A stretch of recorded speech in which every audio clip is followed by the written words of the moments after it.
Two men, same world, same markets, same era. One died with $8 million. The other died broke. Ronald James Reed worked as a janitor and a gas station attendant his entire life. He hitchhiked to school as a kid because his family couldn't afford anything better. He bought a 2-bedroom house for $12,000 and never left it. His main hobby was chopping firewood. When he died in 2014 at 92 years old, people who knew him were baffled. Because in his will, Ronald Reed left $2 million to his stepchildren and more than $6 million to his local hospital and library. No lottery, no inheritance, no secret. He had simply saved what little he could, invested in blue-chip stocks, and waited. For decades, while tiny savings compounded into more than $8 million. Richard Fuscone was everything Ronald Reed was not. Harvard-educated Merrill Lynch executive MBA, so successful in finance that he retired in his 40s to become a philanthropist. His Greenwich, Connecticut mansion had 11 bathrooms, 2 elevators, 2 pools, and 7 garages. It cost more than $90,000 a month just to maintain. Then 2008 arrived. High debt and illiquid assets left him bankrupt. The Palm Beach house was foreclosed. The Greenwich mansion sold at auction for 75% below its insured value.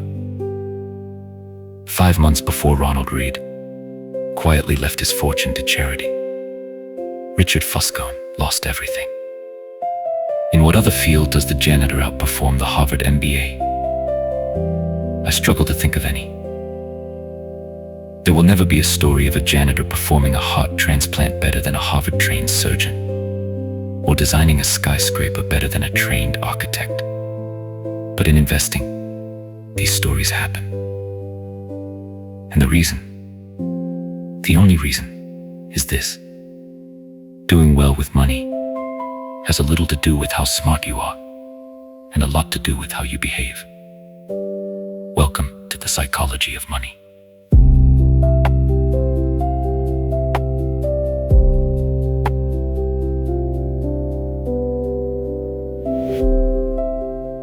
I spent my college years working as a valet at a nice hotel in Los Angeles. One frequent guest was a technology executive. He was a genius, having designed and patented a key component in Wi-Fi routers in his 20s. He had started and sold several companies. He was wildly successful. He also had a relationship with money I would describe as a mix of insecurity and childish stupidity. He carried a stack of $100 bills several inches thick and showed it to everyone who wanted to see it. And many who didn't, he bragged openly and loudly, often while drunk. One day he handed one of my colleagues several $1,000s in cash and said, "Go to the jewelry store down the street and get me a few $1,000 gold coins." An hour later, gold coins in hand, the executive and his friends gathered by a dock overlooking the Pacific Ocean. And then they proceeded to throw the gold coins into the sea, skipping them like rocks, cackling as they argued whose went furthest, just for fun. Days later, he shattered a lamp in the hotel restaurant. The manager told him it was a $500 lamp. The executive pulled a brick of cash from his pocket and handed over $5,000. "Now get out of my face, and don't ever insult me like that again." You may wonder how long this could last. The answer was not long. I learned years later that he went broke. The premise of this book is simple. Doing well with money has a little to do with how smart you are and a lot to do with how you behave. A genius who loses control of their emotions can be a financial disaster. The opposite is also true. Ordinary people with no financial education can be wealthy if they have a handful of behavioral skills that have nothing to do with formal intelligence. Finance is overwhelmingly taught as a math-based field. You put data into a formula and the formula tells you what to do. And it's assumed you'll just go do it. But knowing what to do tells you nothing about what happens in your head when you try to do it. Finance has scooped up the smartest minds from top universities for 2 decades. Financial engineering was the most popular popular major in Princeton's School of Engineering not long ago. Is there any evidence it has made us better investors? I have seen none.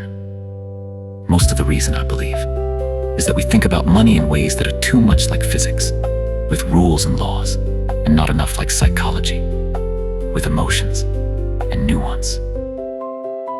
Money is everywhere. It affects all of us, and it confuses most of us. It is one of the greatest shows on earth. What follows is 20 chapters, each describing what I consider to be the most important and often counterintuitive features of the psychology of money. Let me tell you about a problem. On we go. It might make you feel better about what you do with your money, and less judgmental about what other people do with theirs. People do some crazy things with money, but no one is crazy. Here's the thing. People from different generations, raised by different parents who earned different incomes and held different values, in different parts of the world, born into different economies, learned very different lessons. Everyone has their own unique experience with how the world works, and what you've experienced is more compelling than what you learned secondhand. So all of us go through life anchored to a set of views about how money works that vary wildly from person to person. What seems crazy to you might make sense to me. The person who grew up in poverty thinks about risk and reward in ways the child of a wealthy banker cannot fathom. The person who grew up when inflation was high experienced something. The person who grew up with stable prices never had to. The stockbroker who lost everything during the Great Depression experienced something the tech worker basking in the glory of the late 1990s cannot imagine. Your personal experiences with money make up maybe 0,000 what's happened in the world, but maybe 80% of how you think the world works. In 2006, economists Ulrike Malmendier and Stefan Nagel dug through 50 years of data from the Survey of Consumer Finances, a detailed look at what Americans do with their money. They found that people's lifetime investment decisions are heavily anchored to the experiences those investors had in their own generation, especially experiences early in their adult life. If you grew up when inflation was high, you invested less of your money in bonds later in life. If you grew up when the stock market was strong, you invested more in stocks later. The Economist wrote, "Our findings suggest that individual investors' willingness to bear risk depends on personal history. Not intelligence, not education, not sophistication, just the dumb luck of when and where you were born." Take stocks. If you were born in 1970, the S&P 500 increased almost tenfold adjusted for inflation during your teens and 20s. That's an amazing return. If you were born in 1950, the market went literally nowhere in your teens and 20s, adjusted for inflation. Two groups of people, separated by nothing but the chance of their birth year, go through life with completely different views on how the stock market works. America's nationwide unemployment in November 2009 was around 10%. But the unemployment rate for African American males aged 16 to 19 without a high school diploma was 49%. For Caucasian females over age 45 with a college degree, it was 4%. No one should expect members of these groups to go through the rest of their lives thinking the same thing about money, or the stock market, or risk. Their view of money was formed in different worlds. Now take a simple example: lottery tickets. Americans spend more on them than movies, video games, music, sporting events, and books combined. And who buys them? Mostly lower income households. The lowest income group spends on average $412 a year on lottery tickets, 4 times the amount of those in the highest income groups. 40% of Americans cannot come up with $400 in an emergency, which is to say, those buying $400 in lottery tickets are largely the same people who say they couldn't come up with $400 in an emergency. That seems crazy, but strain a little, and you can imagine the reasoning. We live paycheck to paycheck and saving seems out of reach. Our prospects for much higher wages seem out of reach. We can't afford nice vacations, new cars, or homes in safe neighborhoods. Buying a lottery ticket is the only time in our lives we can hold a tangible dream of getting the good stuff that you already have and take for granted. We are paying for a dream. You don't have to agree with this reasoning. Buying lottery tickets when you're broke is still a bad idea. But but you can understand why it persists. And that idea, what you're doing seems crazy, but I kind of understand why you're doing it, uncovers the root of many of our financial decisions. No one is crazy. We all make decisions based on our own unique experiences that seem to make sense to us in a given moment.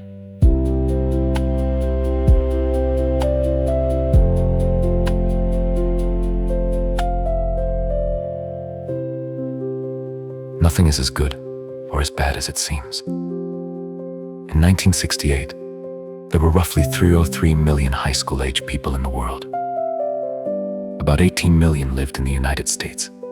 About 270,000 lived in Washington state. A little over 100,000 lived in the Seattle area, and about 300 of them attended Lakeside School. In that year, the Lakeside School Mothers Club used the proceeds from its annual rummage sale, about $3,000, to lease a computer. Most university graduate schools did not have a computer anywhere near as advanced as what Bill Gates had access to in 8th grade.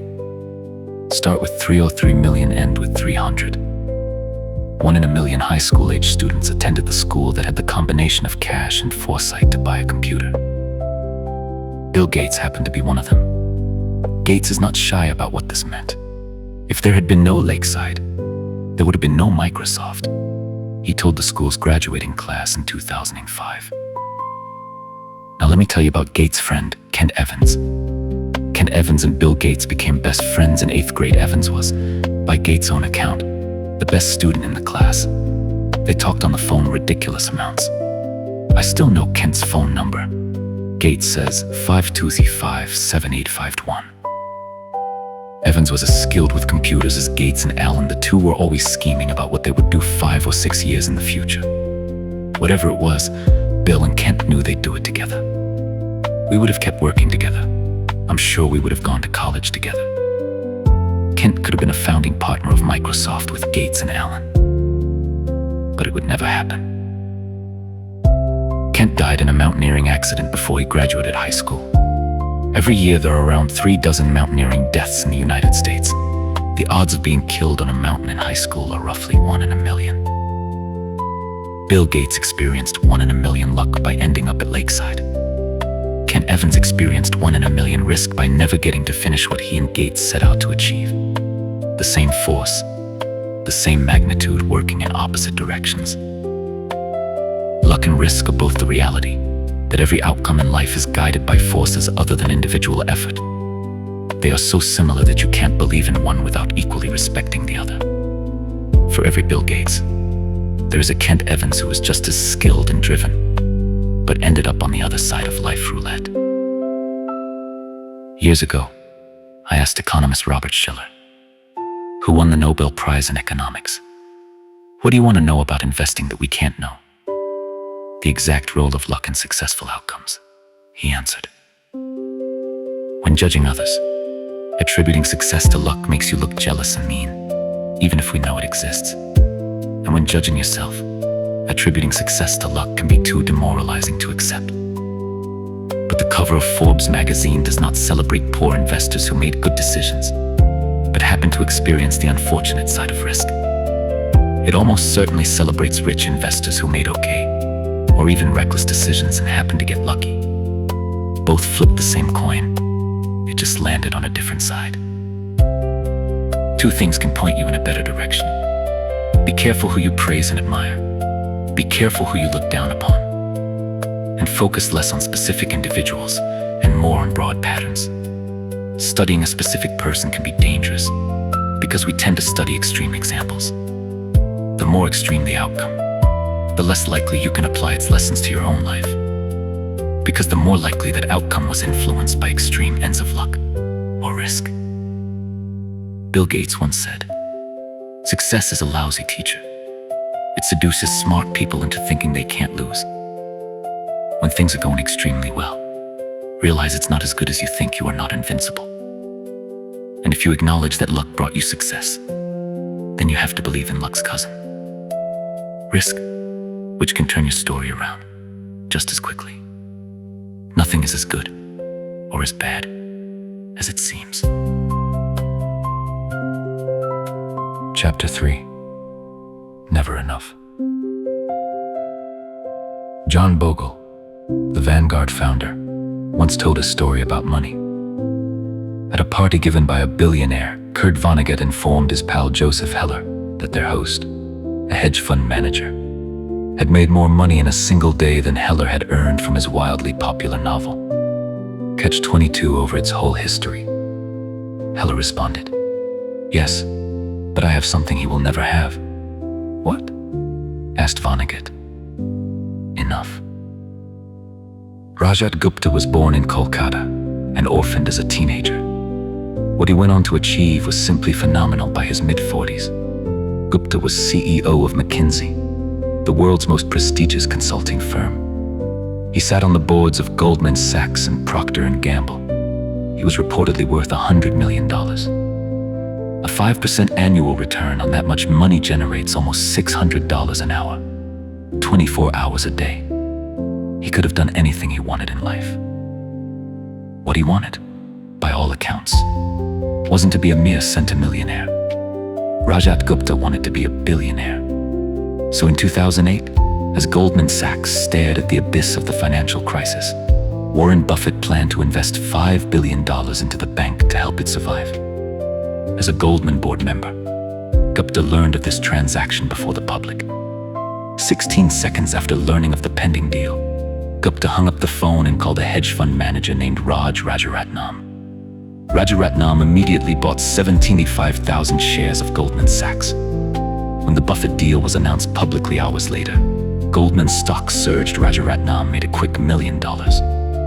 Gupta and Rajaratnam both went to prison for insider trading. Their careers and reputations were irrevocably ruined.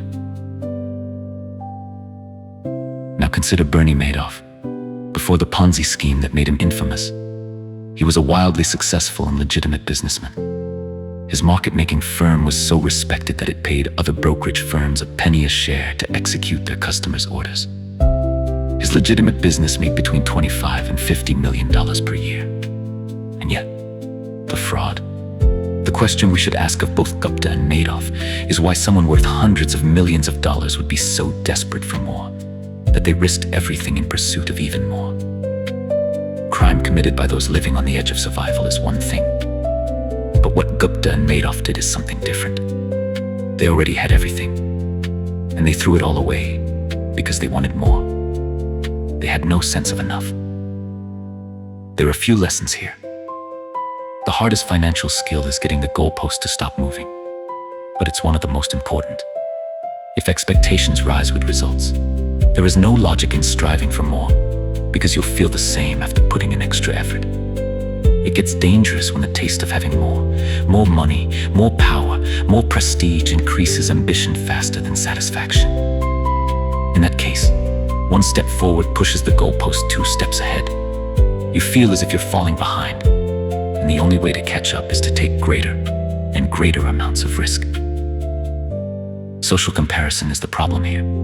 Consider a rookie baseball player who earns $500,000 a year. He is by any definition rich, but say he plays on the same team as Mike Trout, who has a 12-year, $430 million contract. By comparison, the rookie feels broke. But then think about Mike Trout. $36 million per year is an insane amount of money. But to make the list of the top 10 highest paid hedge fund managers in 2018, you needed to earn at least $340 million in 1 year. The point is that the ceiling of social comparison is so high that virtually no one will ever hit it, which means it's a battle that can never be won, or that the only way to win is to not fight it to begin with. Enough is not too little. The idea of having enough might look like conservatism, leaving opportunity on the table. I don't think that's right.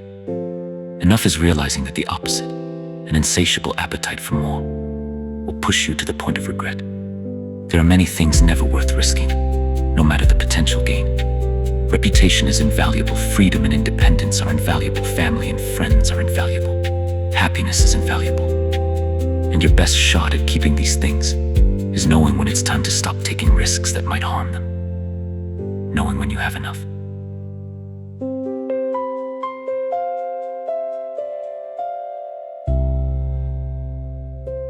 There is a billion-year history of ice ages that teaches us something important about growing your money. Scientists discovered that ice ages are not caused by massive volcanic eruptions or giant shifts in mountain ranges. They are caused by a seemingly tiny change, summers that never get quite warm enough to melt the previous winter's snow. The leftover ice makes it easier for snow to accumulate the following winter, which increases the odds of snow sticking around the following summer, which attracts even more accumulation the following winter. Perpetual snow reflects more of the sun's rays, which exacerbates cooling, which brings more snowfall, and on and on. Within a few hundred years, a seasonal snowpack grows into a continental ice sheet, and you're off to the races. As glaciologist Gwen Schultz put it, it is not necessarily the amount of snow that causes ice sheets, but the fact that snow, however little, lasts. The big takeaway from ice ages is that you don't need tremendous force to create tremendous results.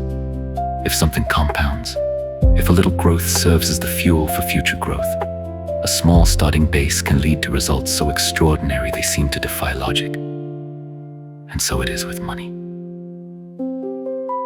More than 2,000 books are dedicated to how Warren Buffett built his fortune. Many of them are wonderful, but few pay enough attention to the simplest fact. Buffett's fortune isn't due to just being a good investor. It's due to being a good investor since he was literally a child. As I write this, Warren Buffett's net worth is $84.5 billion. Of that, $84.2 billion was accumulated after his 50th birthday. $81.5 billion came after he qualified for Social Security in his mid-60s. Warren Buffett is a phenomenal investor, but you miss a key point if you attach all of his success to investing acumen. The real key to his success is that he's been a phenomenal investor for 3/4 of a century.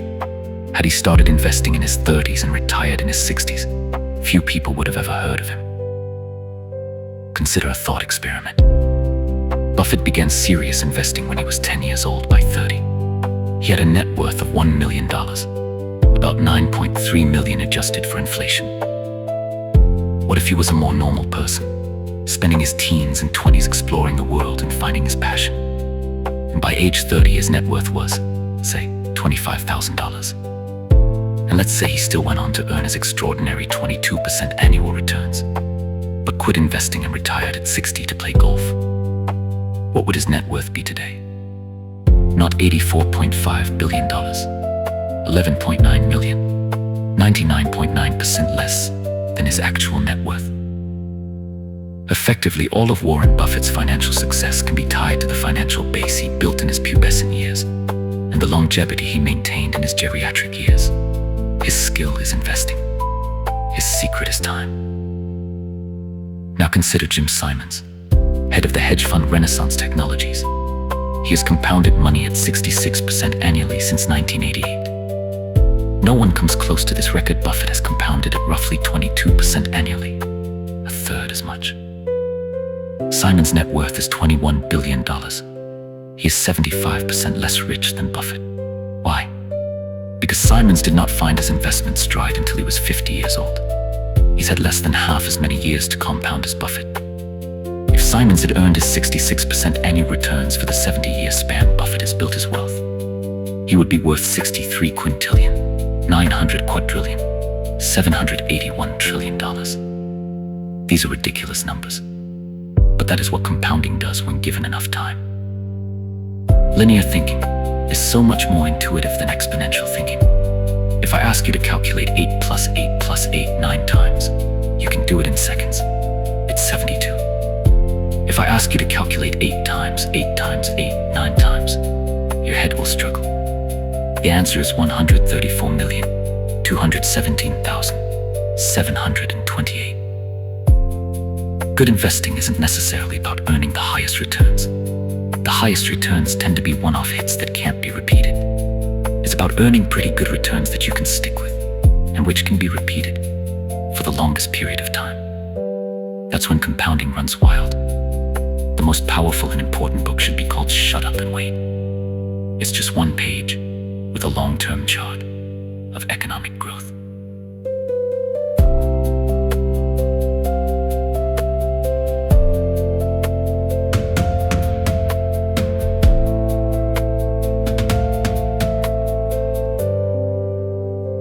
Chapter 5. Getting Wealthy vs. Staying Wealthy. Jesse Livermore was the greatest stock market trader of his day by age 30. He was worth the inflation-adjusted equivalent of $100 million. By 1929, he was already one of the most well-known investors in the world. When the crash came, Black Monday, Black Tuesday, Black Thursday, his wife Dorothy feared the worst reports of Wall Street speculators committing suicide were spreading across New York. When Jesse arrived home, she greeted him in tears. Jesse stood confused for a few moments before realizing what was happening.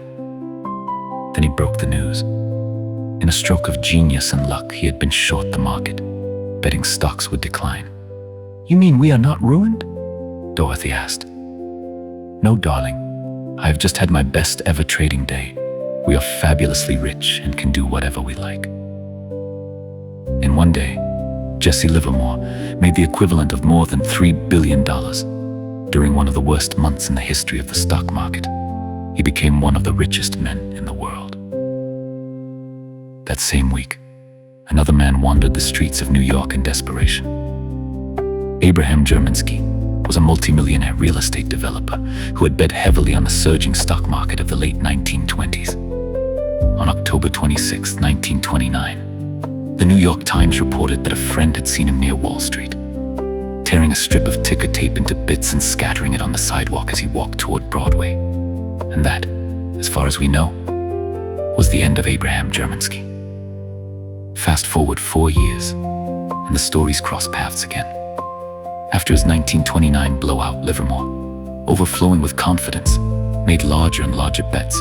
He wound up far over his head in increasing amounts of debt, and eventually lost everything in the stock market. Broken, ashamed, he disappeared for 2 days in 1933. He eventually took his own life. The timing was different, but Germansky and Livermore shared a character trait. They were both very good at getting wealthy, and equally bad at staying wealthy. If I had to summarize money success in a single word, it would be survival.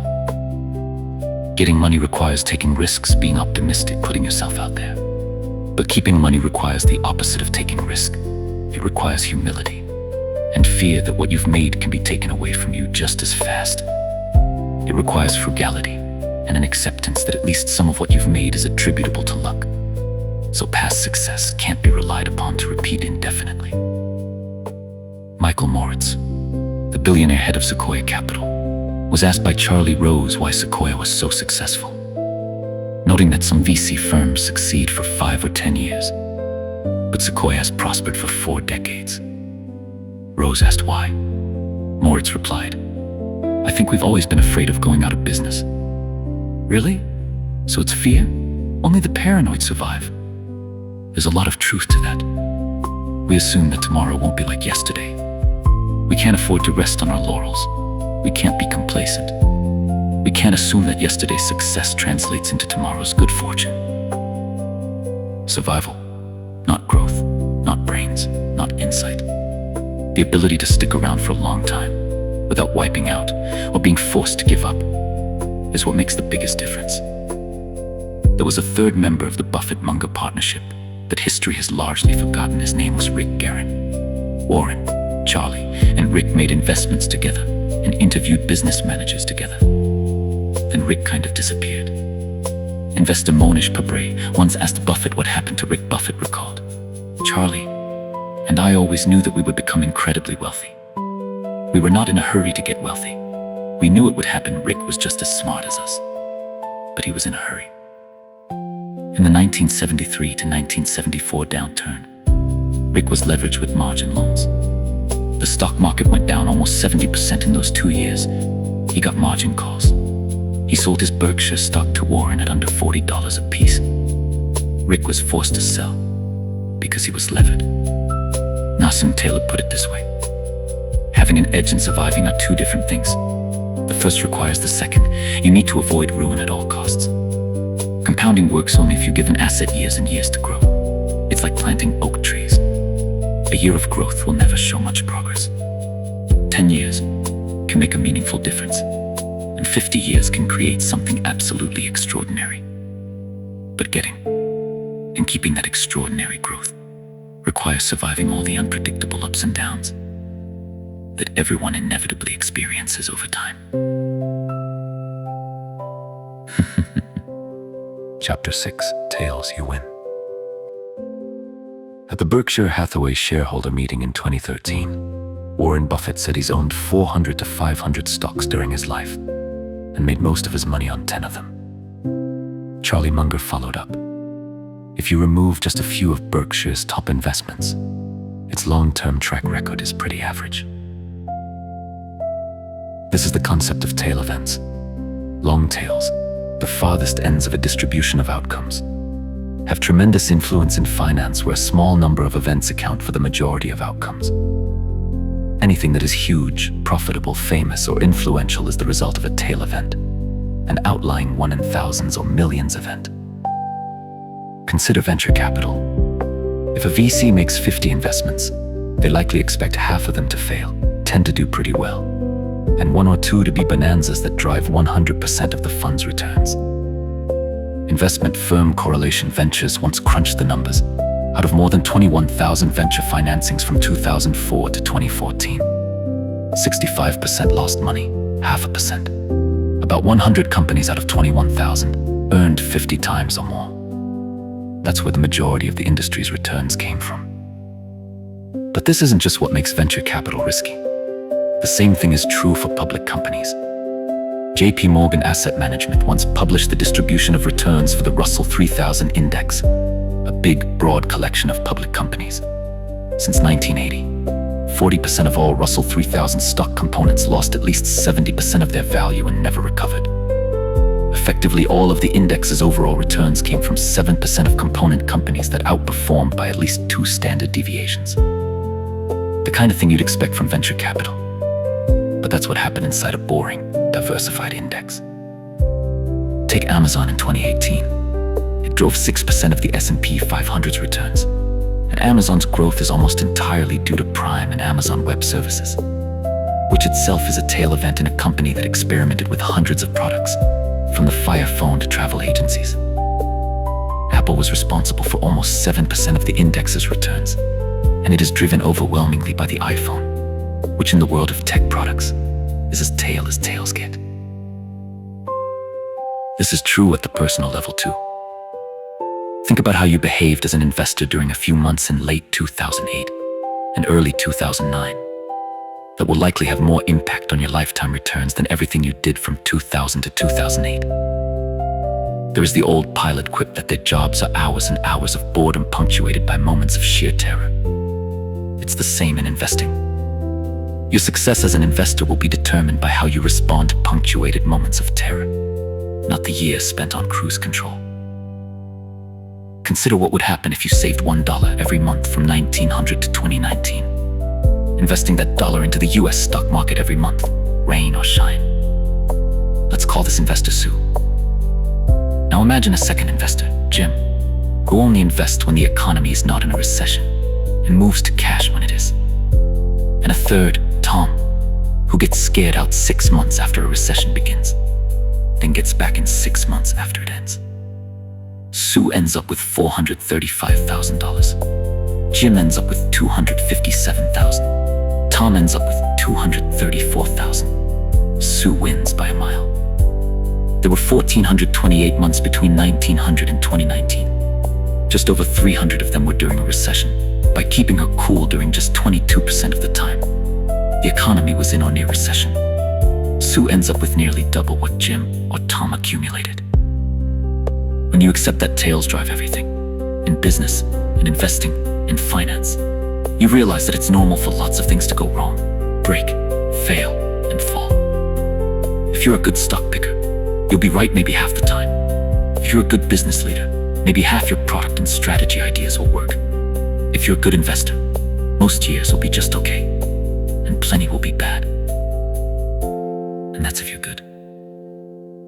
The trick is not being wrong less often. The trick is making sure the right decisions, when they happen, are big enough to more than offset everything else. The highest form of wealth. is the ability to wake up every morning and say, I can do whatever I want today. People want to become wealthier to make them happier. But if there's a common denominator in happiness, a universal fuel of joy, it's that people want to control their lives. The ability to do what you want, when you want, with who you want, for as long as you want, is priceless. It is the highest dividend money pays. Angus Campbell, a psychologist at the University of Michigan, spent years studying what made people happy. The most powerful common denominator of happiness was simple. He summed it up. Having a strong sense of controlling one's life is a more dependable predictor of positive feelings of well-being than any of the objective conditions of life we have considered. More than your salary, more than the size of your house, more than the prestige of your job. Control over doing what you want, when you want to, with the people you want to, is the broadest lifestyle variable that makes people happy. Money's greatest intrinsic value, and this can't be overstated, is its ability to give you control over your time. A small amount of wealth means the ability to take a few days off work when you're sick without breaking the bank. That's huge if you don't have it. A bit more means waiting for a good job to come around after you get laid off, rather than having to take the first one you find. 6 months of emergency expenses means not being terrified of your boss, because you know you won't be ruined if you have to take some time off. Then there's retiring when you want to, instead of when you need to, using your money to buy time and options as a lifestyle benefit few luxury goods can compete with. Throughout college, I wanted to be an investment banker. There was only one reason. They made a lot of money. I scored a summer internship at an investment bank in Los Angeles and thought I had won the career lottery. On my first day, I realized why investment bankers make a lot of money. They work longer and more controlled hours than I knew humans could handle. Going home before midnight was considered a luxury. And there was a saying in the office: if you don't come to work on Saturday, don't bother coming back on Sunday. The job was intellectually stimulating, paid well, and made me feel important. But every waking second of my time became a slave to my boss's demands, which was enough to turn it into one of the most miserable experiences of my life. It was a 4-month internship. I lasted a month. The hardest thing about this was that I loved the work, and I wanted to work hard. But doing something you love on a schedule you can't control can feel the same as doing something you hate. Psychologists call this reactance, the feeling of being disempowered when someone else controls your choices. Rather than feeling like you made the choice, you feel like it was made for you. Derek Sivers, a successful entrepreneur, once described how he got rich. He had a day job in Midtown Manhattan paying $20,000 a year. He never ate out, never took a taxi. His cost of living was about $1,000 a month. After 2 years, he had saved $12,000. With that $12,000, he quit his job and became a full-time musician. He could pay his living expenses with a few gigs per month. He was free. When a friend later asked about when he sold his company, that bigger windfall, he said, "That didn't make a big difference in my life. That was just more money in the bank. The difference happened when I was 22. The United States is the richest nation in the history of the world. But there is little evidence that its citizens are, on average, happier today than they were in the 1950s, when wealth and income were much lower. Part of what's happened is that we've used our greater wealth to buy bigger and better stuff, but we've simultaneously given up more control over our time. At best, those things cancel each other out.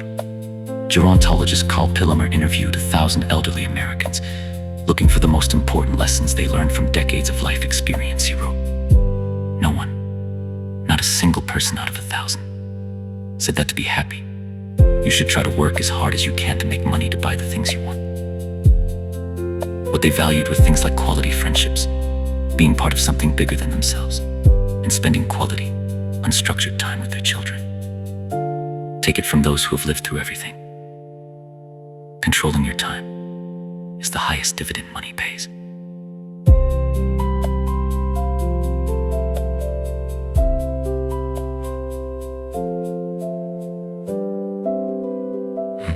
best part of being a valet is getting to drive some of the coolest cars to ever touch pavement.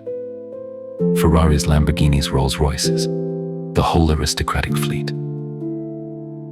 It was my dream to have one of these cars of my own, because I thought they sent such a strong signal to others that you made it. You're smart, you're rich, you have taste, you're important. Look at me. The irony is that I rarely, if ever, looked at them, the drivers. When you see someone driving a nice car, you rarely think, wow, the guy driving that car is cool. Instead, you think, wow, if I had that car, people would think I'm cool. There is a paradox here. People tend to want wealth to signal to others that they should be liked and admired. But in reality, those other people often bypass admiring you. Not because they don't think wealth is admirable, but because they use your wealth as a benchmark for their own desire to be liked and admired. The letter I wrote after my son was born said, "You might think you want an expensive car, a fancy watch, and a huge house. But I'm telling you, you don't. What you want is respect and admiration from other people. And you think having expensive stuff will bring it. It almost never does. Especially from the people you want to respect and admire you." I remember a fellow at the hotel we'll call Roger. He drove a Porsche. Nobody knew what Roger did, but people drew assumptions from the car. Then one day Roger arrived in an old Honda Sane the next week. "What happened to the Porsche?" I asked. "It was repossessed after defaulting on his car loan." He said this without a morsel of shame, like he was telling the next play in a game. Every assumption anyone had made about Roger was wrong. Los Angeles is full of Rogers. Someone driving a $100,000 car might be wealthy, but the only data point you have about their wealth is that they have $100,000 less than they did before they bought the car, or $100,000 more in debt. That's all you know about them. My point here is not to abandon the pursuit of wealth, or even fancy cars. It's a subtle recognition that people generally aspire to be respected and admired, and using money to buy fancy things may bring less of that than you imagine. Humility, kindness, and empathy will bring you more respect than horsepower ever will. Chapter 9. Wealth is what you don't see. Wealth is what you don't see. Wealth is the nice cars not purchased, the diamonds not bought, the watches not worn, the clothes forgone, the first-class upgrade declined. Wealth is financial assets that haven't yet been converted into the stuff you see. That's not how we think about wealth, because you can't contextualize what you can't see. Singer Rihanna nearly went bankrupt after overspending and sued her financial advisor. The advisor responded, "Was it really necessary to tell her that if you spend money on things, you will end up with the things and not the money?" When most people say they want to be a millionaire, what they might actually mean is, "I'd like to spend $1 million." And that is literally the opposite of being a millionaire. We should be careful to define the difference between wealthy and rich. Rich is a current income. Someone driving a $100,000 car is almost certainly rich. You need a certain income to afford the monthly payment. Rich people often go out of their way to make themselves known. But wealth is hidden. It's income, not spent. Wealth is an option, not yet taken to buy something later. Its value lies in offering you options, flexibility, and growth to one day purchase more stuff than you could right now. Exercise offers a useful analogy. People overestimate how many calories they burn in a workout by a factor of 4. They then consume on average about twice as many calories as they just burned off. Exercise is like being rich. You think, "I did the work and I deserve to treat myself." Wealth is turning down that treat meal and actually burning net calories. It's hard and requires self-control, but it creates a gap between what you could do and what you choose to do, and that gap accrues to you over time. The problem for many of us is that it's easy to find rich role models. It's harder to find wealthy ones, because by definition their success is more hidden. After he died, Ronald Read became many people's financial role model. He was lionized in the media, but he was nobody's financial role model while he was living, because every penny of his wealth was hidden, even to those who knew him. Imagine how hard it would be to learn to write if you couldn't read the works of great authors. It's difficult to learn from what you can't see, which helps explain why it's so hard for many to build wealth. The world is filled with people who look modest but are actually wealthy. and people who look rich who live at the razor's edge of insolvency. Keep this in mind when judging others' success and setting your own goals. Let me convince you to save money. It won't take long.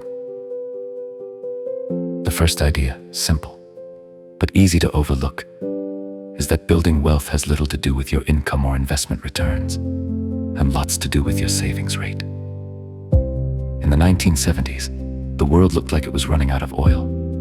The global economy used a lot of oil, and the amount we could drill couldn't keep up.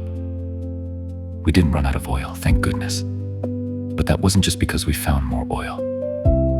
The biggest reason we overcame the oil crisis is because we started building cars, factories, and homes that are more energy efficient than they used to be.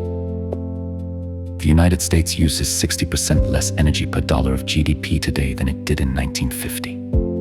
The world grew its energy wealth not by increasing the energy it had, but by decreasing the energy it needed. The same is true with money. Investment returns can make you rich, but whether an investing strategy will work and for how long and whether markets will cooperate is always in doubt. Personal savings and frugality are parts of the money equation that are more in your control and have a 100% chance of being just as effective in the future as they are today. Here's an important point. The value of wealth is relative to what you need. Say you and I have the same net worth and you're a better investor than me. You earn 12% annual returns, I earn 8%. But I need half as much money to be happy while your lifestyle compounds as fast as your assets. I'm better off than you. Despite being a worse investor, I'm getting more benefit from my investments despite lower returns. Learning to be happy with less money creates a gap between what you have and what you want, similar to the gap you get from growing your paycheck, but easier and more in your control. Think about this in the context of how much time and effort goes into achieving 0.1% of annual investment outperformance. Millions of hours of research, tens of billions of dollars of effort from professionals. And meanwhile, there are 2 or 3 full percentage points of lifestyle bloat people's finances that could be eliminated with far less effort.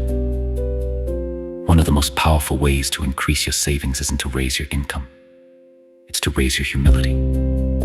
When you define savings as the gap between your ego and your income, you realize why many people with decent incomes save so little. People with enduring personal finance success tend to have a propensity to not give a damn what others think about them. You don't need a specific reason to save. Saving does not require a goal of purchasing something specific. Saving is a hedge against life's inevitable ability to surprise the hell out of you at the worst possible moment. Another benefit of savings that isn't attached to a spending goal. What we discussed in Chapter 7, gaining control over your time. Every bit of savings is like taking a point in the future that would have been owned by someone else and giving it back to yourself. You're not a spreadsheet. You're a person, a screwed up emotional person. Once you accept that, you realize one of the most important parts of finance. Do not aim to be coldly rational when making financial decisions. Aim to just be pretty reasonable. Reasonable is more realistic, and you have a better chance of sticking with it for the long run, which is what matters most when managing money. Harry Markowitz won the Nobel Prize in Economics for his work on portfolio theory. The mathematical framework he developed is the intellectual foundation of most professional investment management today. So how did Markowitz invest his own money when his models were first developed? He was once asked about his portfolio allocation in the 1950s. He said, "I visualize my grief if the stock market went way up and I wasn't in it, or if it went way down and I was completely in it. My intention was to minimize my future regret." So he split his contributions 50-50 between bonds and equities. Not the mathematically optimal allocation, the one that let him sleep at night. Markowitz is neither rational nor irrational, he's reasonable. What's often overlooked in finance is that something can be technically true but contextually nonsense. In 2008, a pair of researchers from Yale published a study arguing young savers should supercharge their retirement accounts using 2-to-1 margin. $2 of debt for every dollar of their own money when buying stocks. The math works on paper. It's a rational strategy, but it's almost absurdly unreasonable. No normal person could watch 100% of their retirement account evaporate and be so unfazed that they carry on with the strategy undeterred. They'd quit, look for a different option, and perhaps sue their financial advisor. The researchers argued that using their strategy, expected retirement wealth is 90% higher. It is also 100% less reasonable. There is, in fact, a rational reason to favor what look like irrational decisions. Let me suggest that you love your investments. This is not traditional advice. It's almost a badge of honor for investors to claim they're emotionless about their investments because it seems rational. But if lacking emotions about your strategy increases the odds you'll walk away when they become difficult, what looks like rational thinking becomes a liability. The reasonable investors who love their technically imperfect strategies have an edge because they're more likely to stick with those strategies. The historical odds of making money in US markets are 50-50 over one-day periods, 68% in one-year periods, 88% in 10-year periods, and so far, 100% in 20-year periods. Anything that keeps you in the game has a quantifiable advantage. Chapter 12. Surprise. Stanford professor Scott Sagan once said something everyone who follows the economy or investment market should hang on their wall. Things that have never happened before happen all the time. History is mostly the study of surprising events, but it is often used by investors and economists as an unassailable guide to the future. Do you see the irony? Two dangerous things happen when you rely too heavily on investment history as a guide to what's going to happen next. First, you'll likely miss the outlier events that move the needle the most. The most important events in historical data are the big outliers, the record-breaking events. The Great Depression, World War II, the dot-com bubble September 11th, the housing crash of the mid-2000s. 15 billion people were born in the 19th and 20th centuries. But try to imagine how different the world would be today if just 7 of them never existed. Adolf Hitler, Joseph Stalin, Mao Zedong, Gavrilo Princip, Thomas Edison, Bill Gates, Martin Luther King. Almost everything about the world today, from borders to technology to social norms, would be different if these 7 people hadn't left their mark. 4% of people were responsible for perhaps the majority of the world's direction over the last century. How, for example, did 9/11 prompt the Federal Reserve to cut interest rates, which helped drive the housing bubble, which led to the financial crisis, which led to a poor jobs market, which led tens of millions to seek a college education, which led to $1.6 trillion in student loans with a 10.8% default rate? It's not intuitive to link 19 hijackers to the current weight of student loans, but that's what happens in a world driven by a few outlier tail events. Second, history can be a misleading guide to the future because it doesn't account for structural changes that are relevant to today's world. The 401k is 42 years old. The Roth IRA was created in the 1990s. Venture capital barely existed 25 years ago. Benjamin Graham's classic book, The Intelligent Investor, gives practical formulas investors can use to make smart decisions. I read it as a teenager. The formulas were appealing, literally step-by-step instructions on how to get rich. But something becomes clear when you try applying them. Few of them actually work today. Graham himself, just before he died, was asked whether detailed analysis of individual stocks remained a strategy he favored. He answered, "In general, no, I am no longer an advocate of elaborate techniques of security analysis." This was a rewarding activity, say 40 years ago when our textbook was first published. But the situation has changed a great deal since then. Daniel Kahneman was once asked how investors should respond when our forecasts are wrong. He said, "Whenever we are surprised by something, even if we admit we made a mistake, we say, 'Oh, I'll never make that mistake again.' But in fact, what you should learn when you make a mistake, because you did not anticipate something, is that the world is difficult to anticipate. That's the correct lesson to learn from surprises, that the world is surprising." The history of money is useful for understanding people's relationship to greed and fear. how they behave under stress, how they respond to incentives. These things are stable over time. But specific trends, specific trades, specific causal relationships about markets, these are always examples of evolution in progress. Historians are not prophets.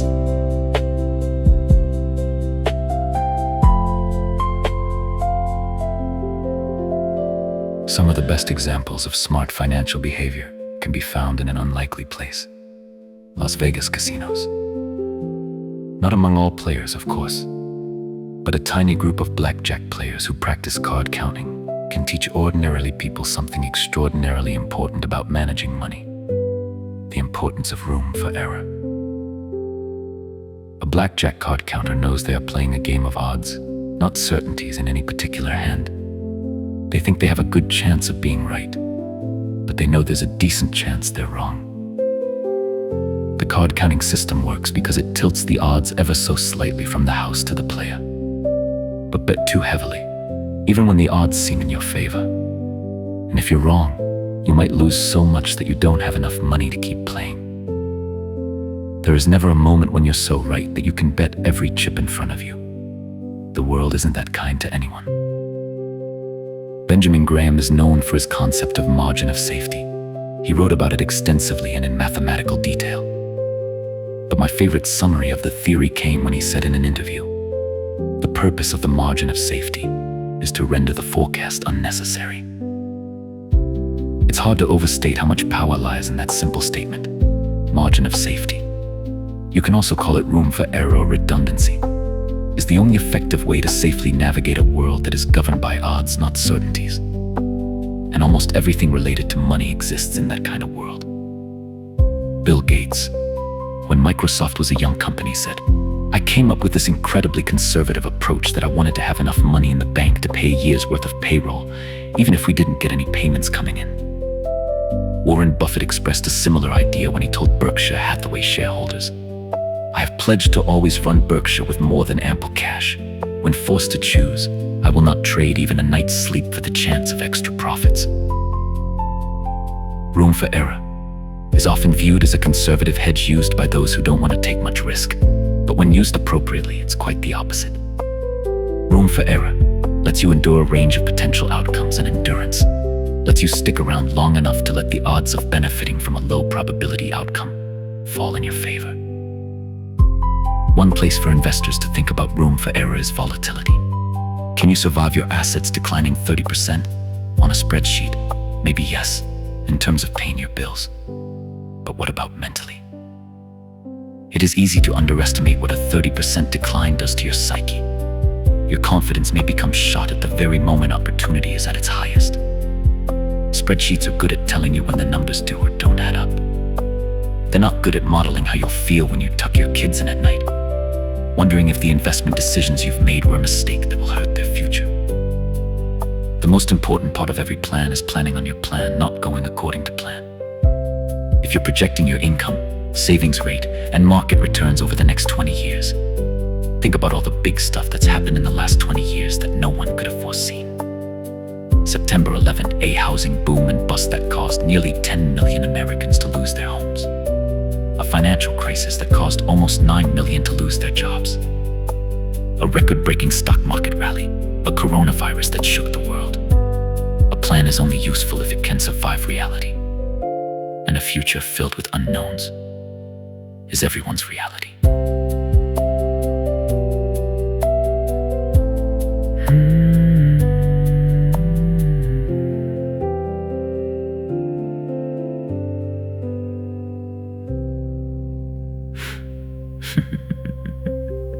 Long-term planning is harder than it seems because people's goals and desires change over time.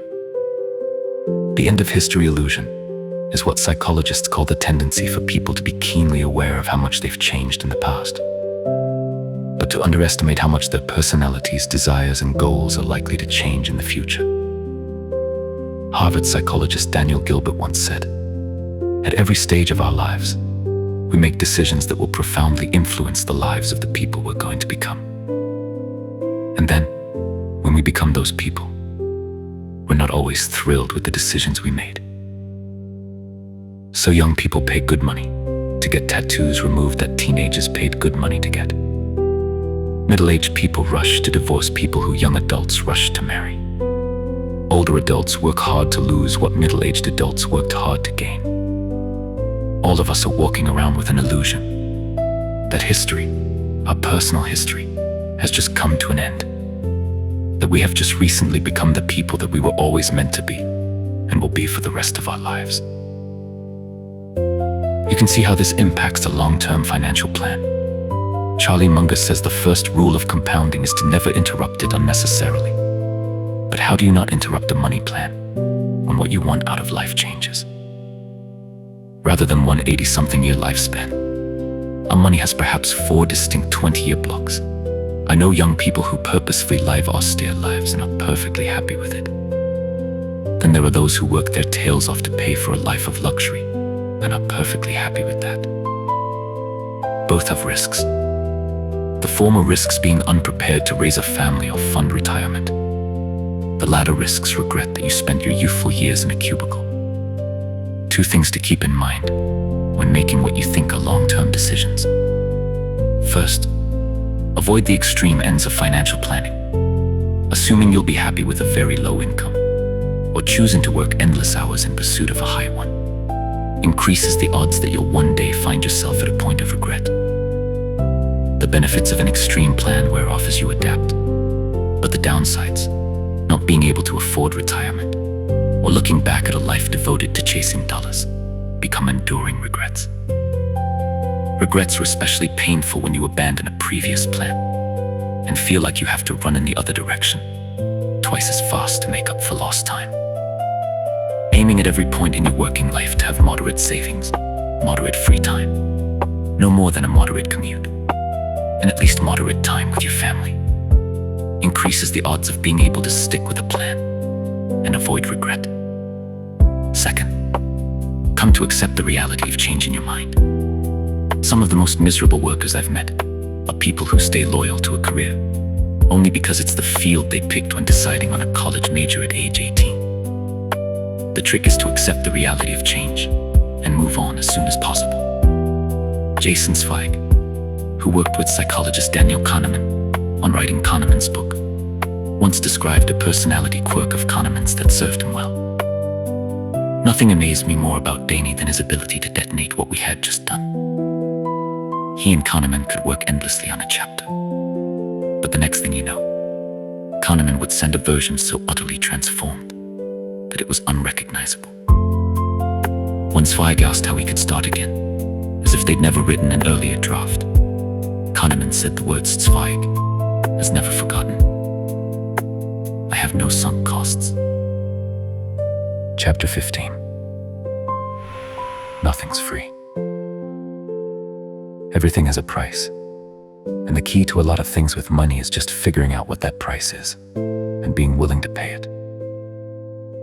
The problem is that the price of a lot of things is not obvious until you've experienced them firsthand.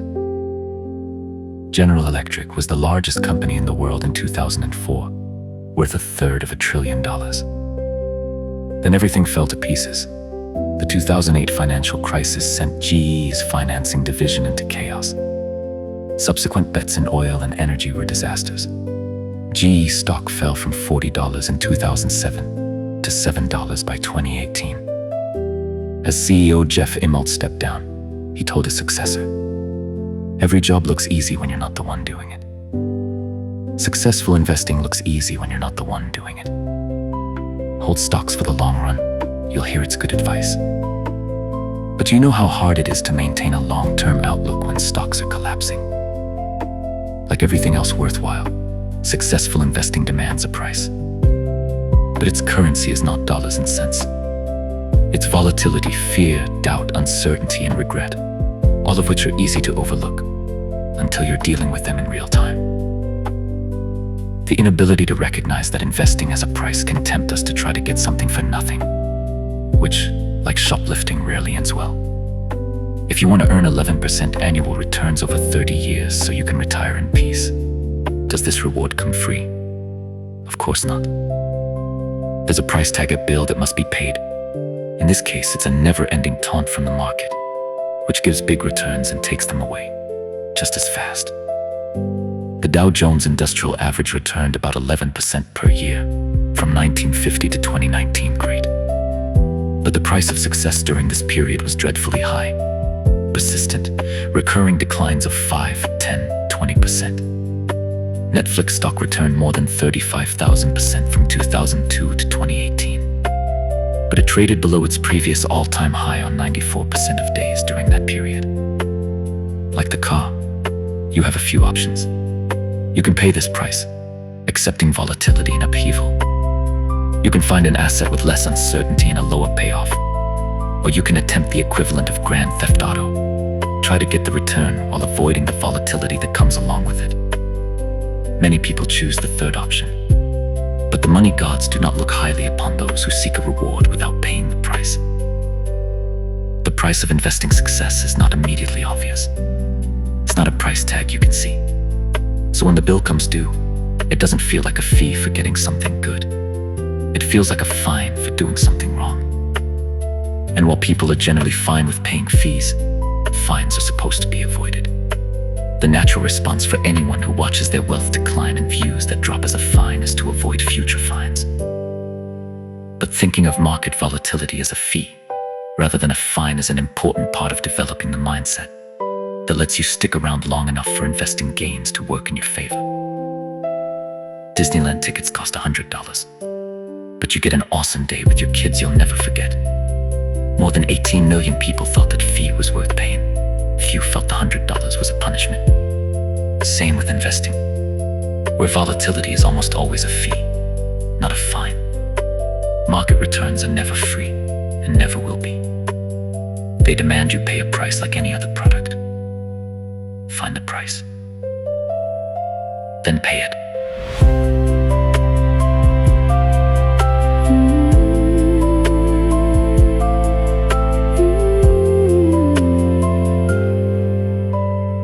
Then pay it. Chapter 16. You and Me. The dot-com bubble reduced household wealth by $6.2 trillion. The housing bubble cut away more than $8 trillion. Why do these things happen? And why do they keep happening? The common answer is greed. But let me propose a different reason, one that goes overlooked and applies to you personally. Investors often innocently take cues from other investors who are playing a different game than they are. Ask yourself, how much should you pay for Google stock today? The answer depends entirely on who you are. Do you have a 30-year time horizon? Then the smart price involves a sober analysis of Google's cash flows over the next 30 years. Are you a day trader? Then the smart price is who cares? Because you're just trying to squeeze a few bucks out of whatever happens between now and lunchtime. When investors have different goals and time horizons, prices that look ridiculous to one person can make sense to another. Take the dot-com bubble. People look at Yahoo stock in 1999 and say, that was crazy, a zillion times revenue. But many investors who owned Yahoo in 1999 had time horizons so short that it made sense for them to pay a ridiculous price. A day trader could accomplish what they needed, whether Yahoo was at $5 a share or 500, as long as it moved in the right direction that day. And it did, for years. An iron rule of finance is that money chases returns. If an asset has momentum, it's not crazy for short-term traders to assume it will keep moving up, just for the short period of time they need it to. Then it's off to the races. Bubbles form when the momentum of short-term returns attracts enough money that the makeup of investors shifts from mostly long-term to mostly short-term. Bubbles aren't so much about valuations rising. That's just a symptom of something else. Time horizons shrinking as more short-term traders enter the playing field. Cisco stock rose 300% in 1999 to $60 per share. At that price, the company was valued at $600 billion. Few actually thought it was worth that much. The day traders were just having their fun. But if you were a long-term investor in 1999, $60 was the only price available to buy. Many people were buying it at that price. So you may have looked around and said, maybe these other investors know something I don't. What you didn't realize was that the traders setting the marginal price were playing a completely different game than you were. $60 a share was reasonable for them because they planned on selling before the end of the day when the price would probably be higher. $60 was a disaster in the making for you because you planned on holding shares for the long run. These two investors rarely even know each other exist, but they're on the same field, running toward each other. When their paths blindly collide, someone gets hurt. The takeaway: few things matter more with money than understanding your own time horizon and not being persuaded by the actions and behaviors of people playing different games than you are. Go out of your way to identify what game you're playing. Years ago I wrote out, I am a passive investor, optimistic in the world's ability to generate real economic growth. And I'm confident that over the next 30 years that growth will accrue to my investments. Once you write that mission statement down, you realize everything that's unrelated to it is part of a game you're not playing. So you don't pay attention to it, and you're in no danger of being persuaded by it.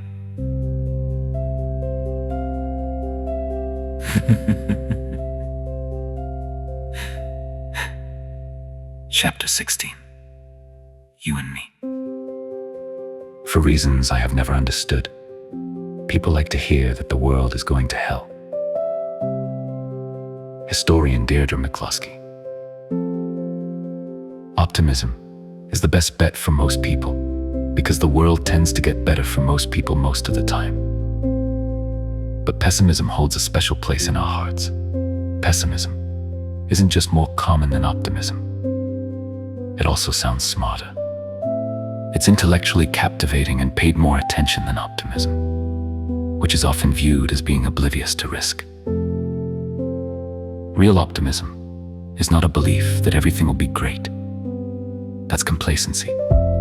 Optimism is a belief that the odds of a good outcome are in your favor over time, even when there will be setbacks along the way. The late statistician Hans Rosling put it differently. I am not an optimist. I am a very serious possibilist. December 29th, 2008. The worst year for the economy in modern history is about to close. Stock markets around the world have collapsed. The global financial system is on day-to-day life support. Unemployment is surging. The Wall Street Journal ran a front-page article on a Russian professor named Igor Panarin. He predicted that by the summer of 2010, the United States would break into 6 pieces. Alaska reverting to Russian control, California falling under Chinese influence, Texas drifting toward Mexico. This was on the front page of the most prestigious financial newspaper in the world. Panarin's polar opposite, forecasts of outrageous optimism, were never taken as seriously. And yet, the optimistic forecast was right. Why does pessimism sound smarter than optimism? If a smart person tells me they have a stock pick that's going to rise tenfold in the next year, I'll immediately write them off as full of nonsense. If someone tells me a stock I own is about to collapse because it's an accounting fraud, I will clear my calendar and listen to every word. Say we'll have a big recession and newspapers will call you. Say we're headed for average growth and no one particularly cares. Say we're nearing the next Great Depression and you'll get on TV. But mention that good times are ahead, and the common reaction is that you are either a salesman or comically aloof of risks. Daniel Kahneman says the asymmetric aversion to loss is an evolutionary shield. Organisms that treat threats as more urgent than opportunities have a better chance to survive and reproduce. That survival instinct now attaches itself to financial news in ways that can be deeply misleading. Part of it is also that progress happens too slowly to notice, but setbacks happen too quickly to ignore. The age-adjusted death rate per capita from heart disease has declined more than 70% since 1965, enough to save something like 500,000 American lives per year. Picture the population of Atlanta saved every year. But since that progress happens so slowly, it captures less attention than quick sudden losses like terrorism or plane crashes. Pessimism just sounds smarter, more plausible than optimism. Tell someone everything will be great and they'll shrug you off. Tell someone they're in danger, and you have their undivided attention. Expecting things to be bad is the best way to be pleasantly surprised when they're not, which ironically is something to be optimistic about.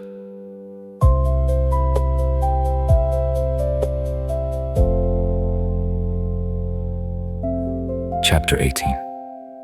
When you'll believe anything. Imagine an alien dispatched to Earth to keep tabs on our economy. He circles above New York City, comparing what he sees in 2007 to what he sees in 2009. He sees roughly the same number of New Yorkers hustling around the city, the same office buildings, the same factories and warehouses, the same universities handing out the same degrees. The same number of patents technology has improved. Everyone in 2009 carries smartphones that didn't exist in 2007. The economy is in about the same shape, maybe even better in 2009 as it was in 2007. Then he looks at the numbers. He's shocked that US households are $16 trillion poorer in 2009. He's dumbfounded that 10 million more Americans are unemployed. He can't believe the stock market is worth half of what it was 2 years before. I don't get it, he says. I've seen the cities, I've looked at the factories. You have the same knowledge, the same tools, the same ideas. Nothing has changed. Why are you poor? There was one change the alien couldn't see between 2007 and 2009.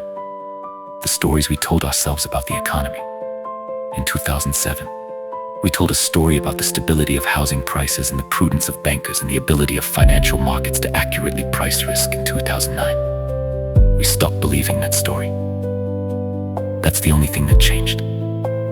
But it made all the difference in the world. Stories are by far the most powerful force in the economy. They are the fuel that can let the tangible parts of the economy work, or the brake that holds our capabilities back. At the personal level, 2 things to keep in mind. 1. The more you want something to be true, the more likely you are to believe a story that overestimates the odds of it being true. Consider that 85% of active mutual funds underperformed their benchmark over the 10 years ending 2018. That figure has been fairly stable for generations. You would think an industry with such poor performance would be a niche service. But there's almost $5 trillion invested in these funds.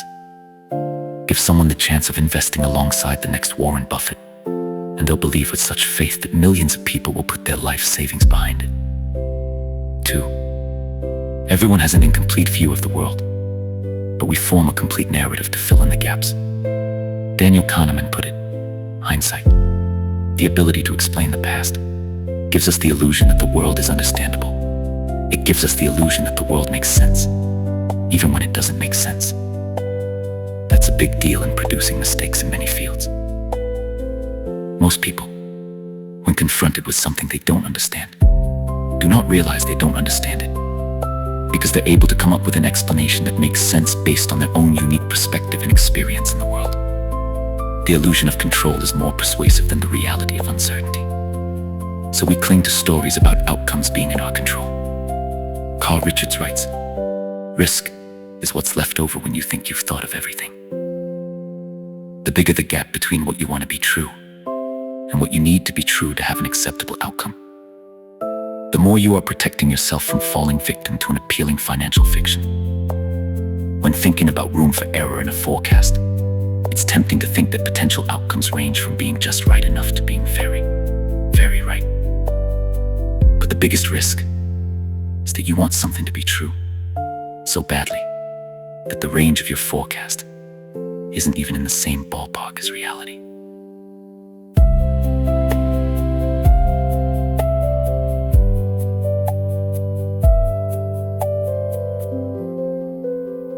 A few short and actionable lessons that can help you make better financial decisions. Go out of your way to find humility when things are going right, and compassion when things go wrong, because it's never as good or as bad as it looks. Luck and risk are both real and hard to identify.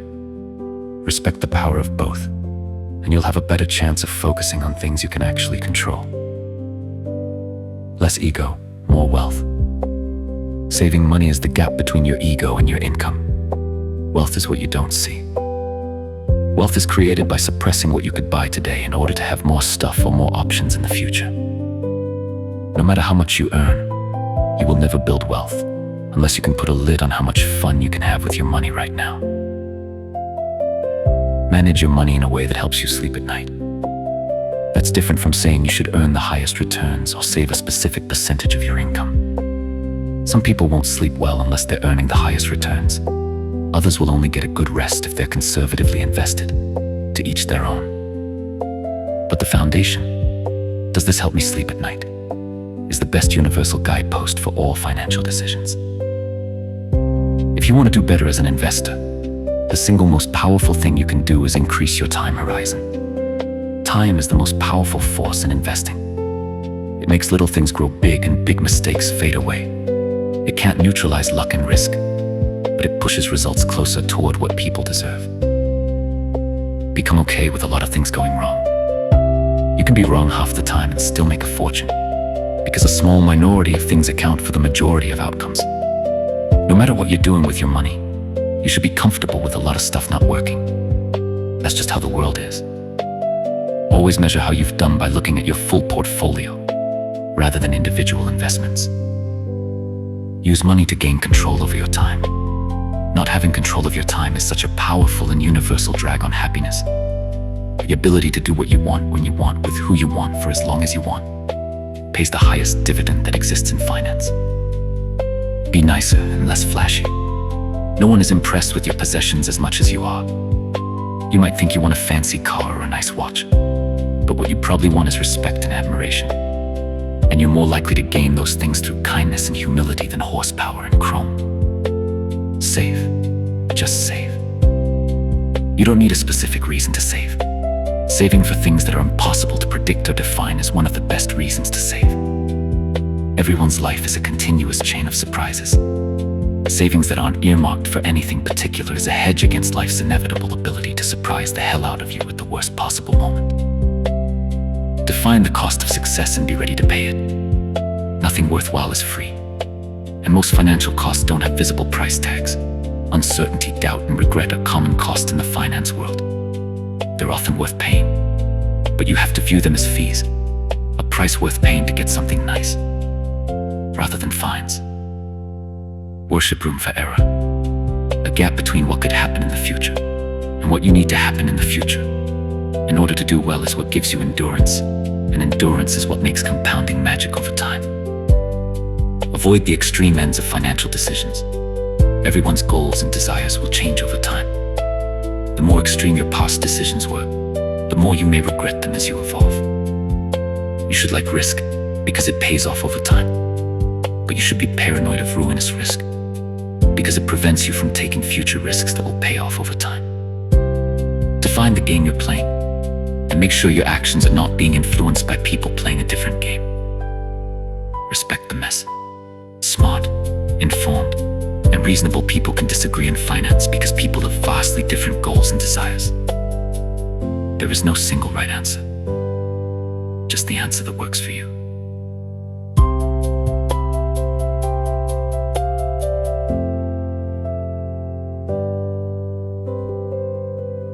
Sandy Gottesman, a billionaire investor, is said to ask one question when interviewing candidates for his investment team. What do you own and why? Not, what stocks do you think are cheap? Not, what economy is about to have a recession? Just, show me what you do with your own money. I love this question because it highlights what can often be a mile-wide gap between what makes sense, which is what people suggest you do, and what feels right, which is what they actually do. Half of all US mutual fund portfolio managers do not invest a cent of their own money in their funds, according to Morningstar. Ken Murray, a professor of medicine at USC, wrote an essay showing the degree to which doctors choose different end-of-life treatments for themselves than they recommend for their patients. They don't die like the rest of us, he wrote. What's unusual about them is not how much treatment they get, but how little they know exactly what is going to happen. They know the choices, and they go gently. A doctor may throw the kitchen sink at her patient's cancer, but choose palliative care for herself. The difference between what someone suggests you do and what they do for themselves isn't always a bad thing. It just underscores that when dealing with complicated and emotional issues that affect you and your family, there is no one right answer. There is no universal truth. There's only what works for you and your family. Charlie Munger once said, "I did not intend to get rich. I just wanted to get independent." We can leave aside rich, but independence has always been my personal financial goal. Chasing the highest returns or leveraging my assets to live the most luxurious life has little interest to me. Both look like games people play to impress their friends. I mostly just want to wake up every day knowing my family and I can do whatever we want to do on our own terms. Every financial decision we make revolves around that goal. My father became a doctor when he was 40 and already had 3 kids. He spent the good years living well below their means with a high savings rate. This gave them a degree of independence.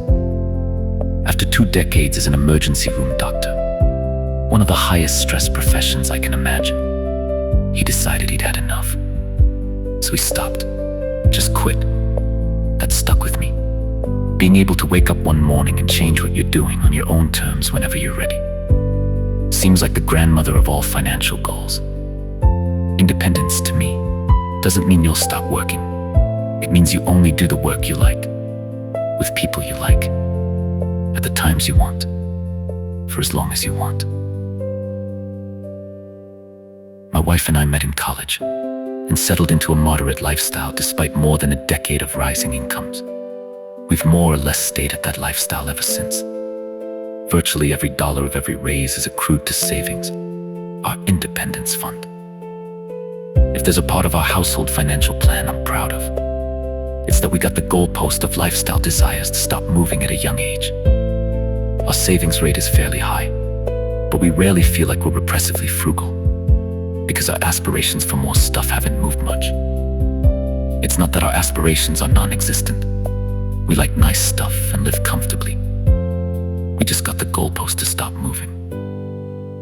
We own our house without a mortgage, which is the worst financial decision we've ever made, but the best money decision we've ever made.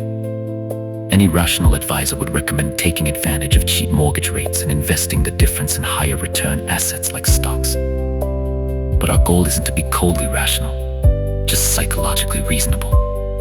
The independent feeling I get from owning our house outright far exceeds the known financial gain I'd get from leveraging our assets. Eliminating the monthly payment feels better than maximizing the long-term value of our assets. On paper, it's defenseless, but it works for us. We like it. Good decisions aren't always rational. At some point, you have to choose between being happy or being right. We also keep a higher percentage of our assets in cash than most financial advisors would recommend. We do it because cash is the oxygen of independence, and we never want to be forced to sell the stocks we own. We want the probability of facing a huge expense and needing to liquidate stocks to be as close to zero as possible. Everyone, without exception, will eventually face a huge expense they did not expect. And they don't plan for it specifically because they did not expect it. Charlie Munger put it well. The first rule of compounding is to never interrupt it unnecessarily. On investing, every stock we own is a low-cost index fund. I don't have anything against actively picking stocks. I think some people can outperform the market averages. It's just very hard, harder than most people think. If I had to summarize my views on investing, it's this. Every investor should pick a strategy that has the highest odds of successfully meeting their goals. And I think for most investors, dollar cost averaging into a low-cost index fund will provide the highest odds of long-term success. If you can meet all your goals without having to take the added risk that comes from trying to outperform the market, then what's the point of even trying? I can afford to not be the greatest investor in the world, but I can't afford to be a bad one. One of my deeply held investing beliefs is that there is little correlation between investment effort and investment results. The reason is because the world is driven by tails. A few variables account for the majority of returns. My investing strategy doesn't rely on picking the right sector or timing the next recession. It relies on a high savings rate, patience, and optimism that the global economy will create value over the next several decades. I spend virtually all of my investing effort thinking about those three things, especially the first two, which I can control. No matter how we save or invest, I'm sure we'll always have the goal of independence, and we'll always do whatever maximizes for sleeping well at night. We think it's the ultimate goal, the mastery of the psychology of money. But to each their own. No one is crazy. We have come a long way since Ronald Read and Richard Fuscone.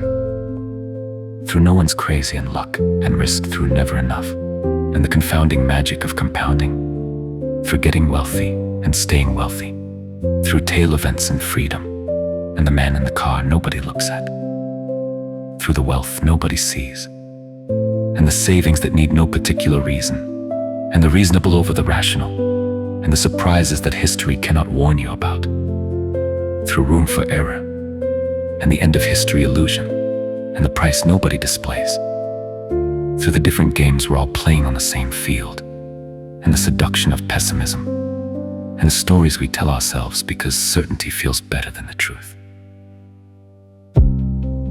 What ties all of this together? One sentence. Doing well with money has a little to do with how smart you are, and a lot to do with how you behave. Finance is not physics. It is not guided by laws and formulas that produce predictable results when you apply them correctly. Finance is guided by people. People who are afraid and hopeful, greedy and cautious, shaped by experiences they did not choose and expectations inherited from a world that no longer quite exists. Ronald Read had no sophisticated strategy. He had no formula. He had no edge that a Harvard MBA could not match or surpass. What he had was patience, humility, a contentment with enough that left no room for the catastrophic decisions that required more, and time. Time is what compounding needs to work its extraordinary arithmetic, and time requires survival. And survival requires the wisdom to know, as Joseph Heller knew, that there is something the billionaire will never have: enough. That is the psychology of money.